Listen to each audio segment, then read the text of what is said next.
భారత ఆస్ట్రేలియా జట్టు మధ్య జరుగుతున్న 4వ టెస్టులో నితీష్ కుమార్ రెడ్డి తన తొలి సెంచరీ నమోదు చేశాడు.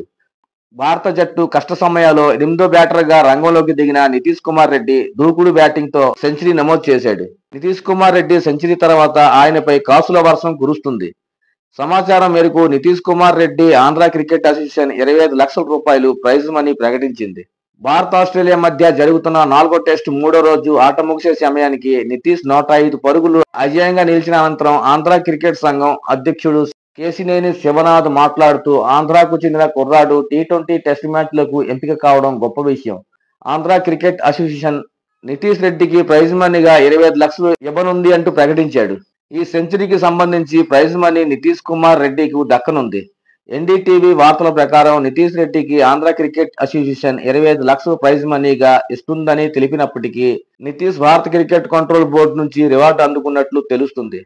వార్తల ప్రకారం సెంచరీ చేసిన నితీష్ రెడ్డికి బీసీసీఐ 5 లక్షలు చెల్లించే అవకాశం ఉందని అంటున్నారు. ఈ డబ్బు నితీష్ రెడ్డికు మ్యాచ్ ఫీజు నుంచి విడిగా అందుబాటులో ఉంటుంది. టెస్టుల్లో సెంచరీ చేసిన ఆటగాళ్లకు బీసీసీఐ 5 లక్షలు, డబుల్ సెంచరీ చేసిన ఆటగాళ్లకు 10 లక్షలు ఇవ్వనున్నట్లు సమాచారం. ఇన్ఫర్మేషన్ నచ్చితే ఒక లైక్ చేయండి, అలాగే ఛానల్ సబ్స్క్రైబ్ చేసుకోండి ఫ్రెండ్స్. Thank you.